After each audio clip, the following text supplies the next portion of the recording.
Next question number 29th.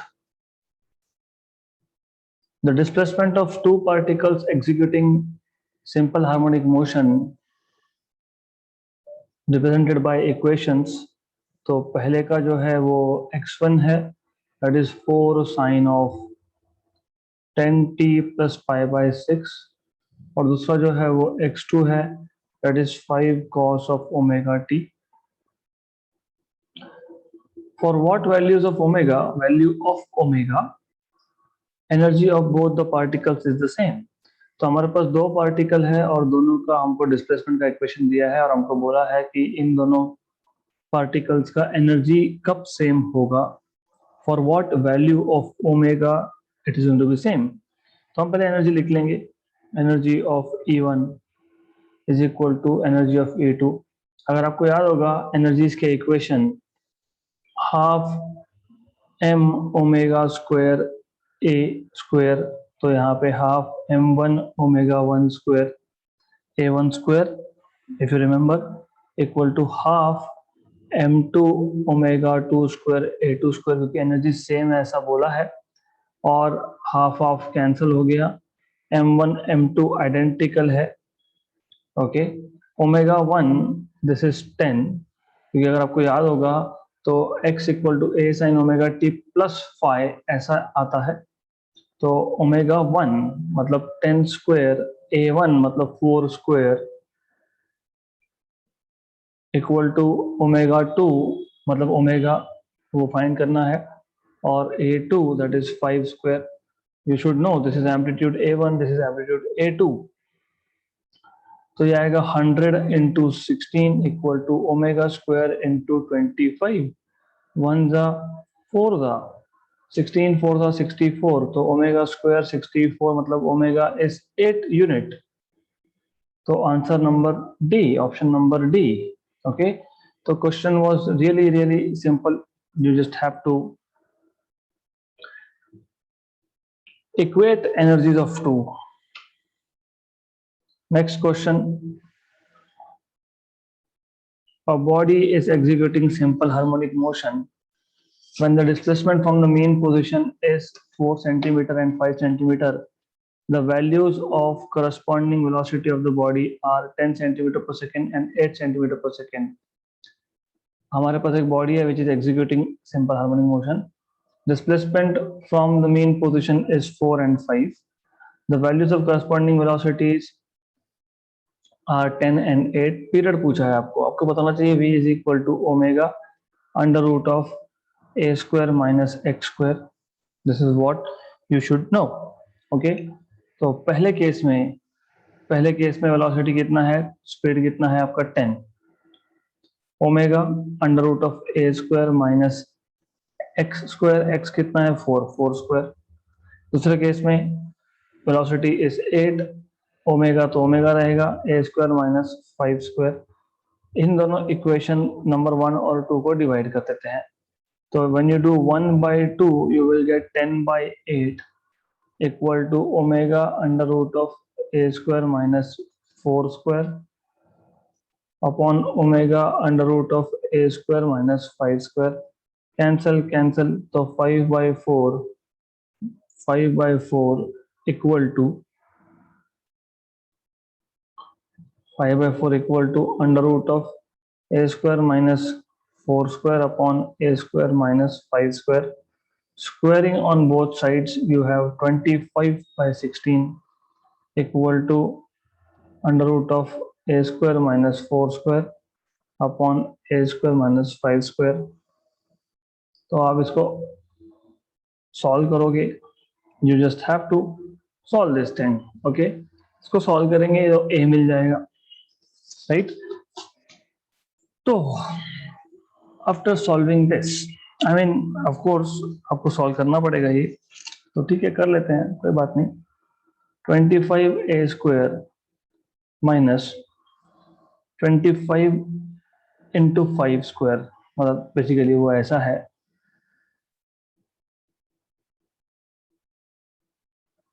This is like this of course, और सब second में लिख रहा हूं मैंने, किसी को भी कन्वर्ट नहीं किया है. मैं सेकंड्स में ही रख रहा हूँ, सेंटीमीटर पर सेकंड में ही रख रहा हूँ, मतलब we are working in CGS units. तो ये आपको मिलेगा 25a² minus 25 into 25 625 minus equal to, ठीक है। तो what you can do is, instead आप इसको 25 स्क्वायर रख दो, कोई बात नहीं, equal to 16a² minus 16 square. तो सॉल्व करो, 25a² minus 16a² equal to 25 square minus 16 square. तो 9a² equal to 25 square 625, 16 square ये आपको बताना चाहिए how much is 16 square, okay, if I'm not wrong it turns out to be 296, if 276 या 296 check करना पड़ेगा, anyways so 16 square आपका आता है 256, 625 में से माइनस कर लोगे आप अगर इसको, तो आपको मिलेगा दिस विल गिव यू 369, तो 9a² equal to 369, okay, so now you have to solve this, इसको सॉल्व करना पड़ेगा। तो this is, if I am not wrong, 9a² equal to 369, if I am not wrong ये दोनों 3 के factors आ गए, ये तो 9 का फैक्टर है बेसिकली, 1 जा 4 जा 41 जा, तो a² मिल गया 41, हमको a² मिल गया 41, तो a आपको यहां से मिलेगा, ठीक है, a² की जरूरत है तो a² हमको मिल गया 41। तो so far what we have done is, अब तक हमने क्या किया, अब तक हमने v का इक्वेशन यूज करके दोनों केसेस में से, दोनों केसेस में v की वैल्यू डाल के हमने सॉल्व करने के बाद a² निकाल लिया। हमको क्या फाइंड करना था, हमको फाइंड ये करना था दैट टाइम पीरियड। तो अभी a² की वैल्यू इक्वेशन 1 या 2 में सब्स्टिट्यूट करो, तो substituting a² equal to 41 in equation number 2, तो आपको मिलेगा इक्वेशन नंबर 2 क्या था, 8 equal to omega under root of 41 minus 5 square that is 25। तो 8 equal to omega is 2 pi by time period, this is 16 root 16, तो 8 equal to 2 pi by t, this is 4, cancel cancel, तो t is equal to pi second, option number C. इतना easy question था, तो पहले दो equations use करके हमने a² की वैल्यू फाइंड की, फिर a² की वैल्यू ऑफ इक्वेशन नंबर 1 या 2 किसी में भी डालो, you will gate required answer. Next question,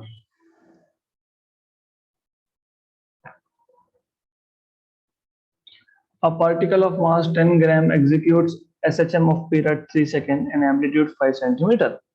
आपके पास एक पार्टिकल है जिसका मास 10 ग्राम है, executing SHM of period 3 seconds, amplitude है 5 centimeter, acceleration when displacement is 2 centimeter। तो बहुत सिंपल क्वेश्चन है, बिकॉज आपको पता है mod of acceleration, mod of a is omega square x, और आपको पता है omega is 2 pi by time period square x, x की वैल्यू 2 बोली है, तो 2 पाई बाय टाइम पीरियड 3 है, स्क्वायर इंटू 2, मतलब ये आ गया आपका 4 पाई स्क्वायर बाय 9 इंटू 2, मतलब आपको मिल गया ये 8 पाई स्क्वायर बाय 9 सेंटीमीटर पर सेकेंड स्क्वायर, ऑप्शन नंबर ए।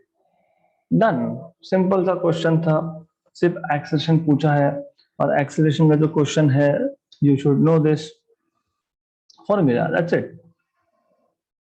नेक्स्ट क्वेश्चन,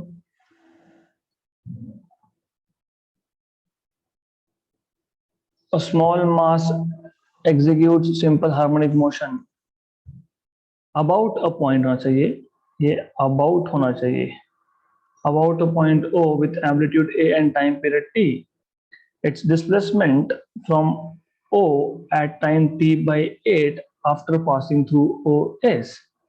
तो at t equal to t by 8 what is x, ये पूछा है, ओके।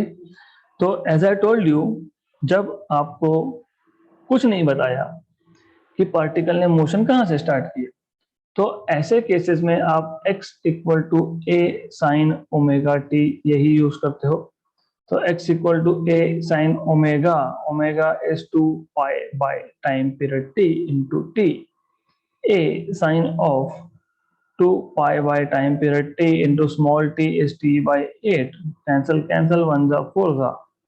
तो ये आ गया आपका x equal to a sine of pi by 4, sine of pi by 4 45 1 by root 2, तो x equal to a by root 2, option number D. तो this was so simple, extremely simple level question, कुछ है ही नहीं इसमें। Next question ये हमने solve किया है, ऑलरेडी हुआ है। Length of simple pendulum executing SHM is increased by 21%, the percentage increase in the time period is, ये 10% आया था if I am not wrong, तो हमने ऑलरेडी सॉल्व किया है ये क्वेश्चन। नेक्स्ट क्वेश्चन,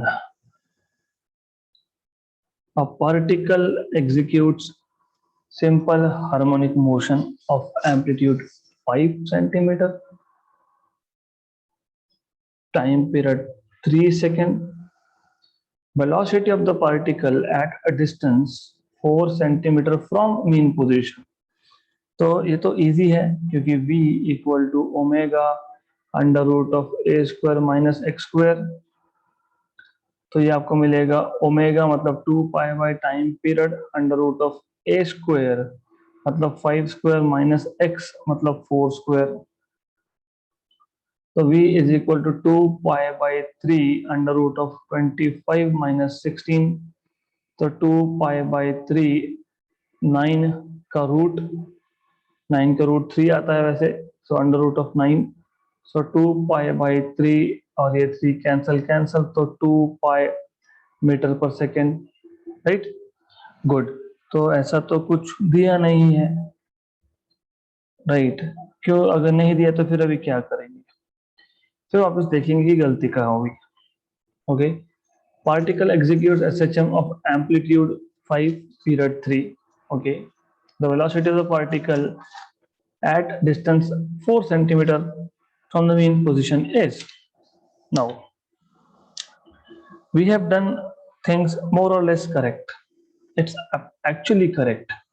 सिर्फ यहाँ पे क्या है कि वो पाई की वैल्यू इस सेंटीमीटर पर सेकेंड में, बाय द वे पाई की वैल्यू रफली 3 मान लिया है और कुछ नहीं है। ओके, तो पाई की वैल्यू अगर अप्रोक्सीमेटली 3 लोगे, सो लेट पाई अप्रोक्सीमेटली 3, तो आपको v मिलेगा 2 इंटू 3 सेंटीमीटर पर सेकेंड मतलब 6 सेंटीमीटर पर सेकेंड। तो आगे आपका option number D. So this is how you are suppose to solve this question. एक बहुत ही सिंपल टाइप का क्वेश्चन था ये, एक्सट्रीमली सिंपल क्वेश्चन है ये। ओके, सो जस्ट v का क्वेश्चन पता होना चाहिए, that's it. Next question, this is actually हमने पेंडिंग रखा था, it's out of scope of your syllabus, for फॉर CAT of course it is out of scope, I checked it and this is not in the scope of your syllabus. Next question, a simple pendulum of length L has mass m and it oscillates freely with amplitude A. At extreme position its potential energy is, हमारे पास एक simple pendulum दिया है, so we have been given a simple pendulum, okay, length L, mass m, oscillates freely with amplitude A। तो ये oscillate जब होगा तो this is amplitude A, so it is something like this, this is amplitude A, length L, at extreme position its potential energy is, potential energy is equal to half, you should remember the formulas now, half k x square मतलब half m omega square x square होता है। नहीं आता तो फिर इतना याद होना चाहिए, potential energy is half k x square, this is, you should remember this. तो ये आ गया half m omega square x की जगह पे a, तो यू हैव ए स्क्वायर, क्योंकि उन्होंने बोला है एट एक्सट्रीम पोजीशन, तो at extreme position x equal to A, x equal to A होता है एट एक्सट्रीम पोजीशन, ये पता होना चाहिए आप लोगों को। Okay good, then you are suppose to write down in terms of length. अब इन टर्म्स ऑफ लेंथ कैसे लाते हो, पहले तो ये पता होना चाहिए। देखो the thing is when you compare, when you see option जब देखोगे ना, तो हमारे पास m, ओमेगा और a ये तीनों आया, और आपके ऑप्शंस में m है, a है, ओमेगा नहीं है, मतलब ओमेगा को हटाना पड़ेगा। तो हम लिखेंगे but omega is 2 pi by time period, right, and time period of a simple pendulum is 2 pi root of L by G. Therefore, omega is 2 pi upon 2 pi root of L by G. Cancel, cancel. तो आया root of G by L. Therefore, potential energy is equal to half M omega square, मतलब root of G by L का square A square, मतलब आ गया half M G A square by L. Option number D, M G A square by 2l। तो this is how you are suppose to solve this particular question. Extremely extremely simple है, okay बहुत simple सा question है। तो potential energy आपको half K X square पता होना चाहिए, which is half M omega square A square, omega is 2 pi by time period T, time period T is 2 pi root of L by G. Okay, तो omega will be equal to root of G by L, तो ओमेगा की जगह पे root of G by L substitute करोगे तो potential energy मिल जाएगा half M G A square by L. Next question, ये और पिछला क्वेश्चन ये सीईटी 2020 और 2010 में आया था, 2010 और 2020 मतलब 2020 और 2010 दोनों questions. For a particle performing simple harmonic motion, when displacement is x, potential energy and restoring force acting on it is denoted by E and F respectively. The relation between x, E and F is, तो हमारे पास एक particle है जो simple harmonic motion perform कर रहा है, उसका displacement x है, potential energy and restoring force acting on it is denoted by E and F, मतलब पोटेंशियल एनर्जी E है और रिस्टोरिंग फोर्स F है। आपको डिस्प्लेसमेंट, पोटेंशियल एनर्जी और रिस्टोरिंग फोर्स F में रिलेशन पता होना चाहिए। Okay, so how to solve this question, this is simple question. सबसे पहले बताना चाहिए आपको restoring force F is minus K X, this is what you should no. फिर आपको बताना चाहिए कि E, पोटेंशियल एनर्जी E, क्योंकि यहाँ पे E से डिनोट किया है उसको, that is half K X square. Okay, लेकिन यहां से आपको k पता है minus F by X, therefore E आपके पास आएगा half minus F by X into X square. Okay, cancel cancel, मतलब आपको मिल गया E is equal to minus F upon 2x, right. तो हमने कुछ नहीं किया है, हमने सिर्फ पोटेंशियल एनर्जी का formula half K X square लिया, उसमें हमने के की जगह पे minus F by x substitute किया, एक एक्स कैंसिल हो गया तो ऐसा मिला। तो हम लिख सकते हैं यहां से 2e equal to minus F X, मतलब 2e by F equal to minus X, मतलब 2e by F plus X equal to 0, option number B. तो we started off with formula of restoring force which is minus kx, okay, तो k minus F by x, तो E आ गया आपका, वैसे potential energy है ये, तो k मिल गया आपको कहां से, रिस्टोरिंग फोर्स से, ये पोटेंशियल एनर्जी है, राइट। तो e equal to half K X square, तो e equal to half minus F by X into X square, cancel cancel, right. तो e is equal to minus F X by two, तो 2e is equal to minus F X, तो 2e by F equal to minus X, तो 2e by F plus X equal to 0 हो गया solve. Next question and the last question for this chapter. तो as you see इस chapter के questions इतने simple है कि यहाँ पे 10 क्वेश्चंस हमारे 20 और 25 मिनट के अंदर सॉल्व होते हैं, राइट। वो भी इंक्लूडिंग टीचिंग टाइम, अदरवाइज सिर्फ सॉल्व करने गए तो 1 मिनट से भी कम टाइम लगेगा एक क्वेश्चन को। A particle performs simple harmonic motion with period 3 second, 3 second का पीरियड है। The time taken by it to cover a distance equal to half the amplitude from mean position. तो x equal to a by 2 cover करने के लिए time कितना लगेगा ये पूछा है। Okay right. तो you already know x equal to a sine omega t, क्योंकि उन्होंने बोला है फ्रॉम मीन पोजीशन, तो a by 2 equal to a sine omega is 2 pi by time period t। Small t तो फाइंड ही करना है हमको, फाइंड करना है ना small t, good. Cancel cancel, half half equal to sine of 2 pi t by capital T। Sine की value half कब होती है? पाई बाई 6 रेडियंस पे, 30 डिग्रीज पे, इक्वल टू ऑफ कोर्स आप ऐसा लिख सकते हो, you can write down half आता है कब, जब साइन ऑफ पाई बाई 6 हो तब, is equal to sine of 2 pi small t by capital T।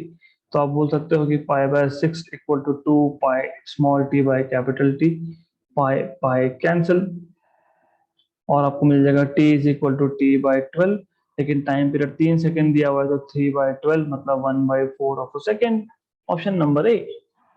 तो such a simple question it is, कुछ भी नहीं है इसमें, nothing at all. Time period पता है, x equal to a by 2 बोला है, और आपको मीन पोजीशन से स्टार्ट कर रहा है पार्टिकल, ये भी बता दिया है। Just use x equal to a sin omega t, put values, that's it, solve for t।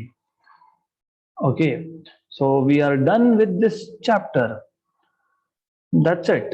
तो आज का सेशन शॉर्ट होने ही वाला था, because as I told you this particular chapter is very easy, बहुत इजी है। तो नेक्स्ट लेक्चर मतलब कल से हम नेक्स्ट चैप्टर के सीईटी के क्वेश्चन स्टार्ट करेंगे। So we are going to stop here for today।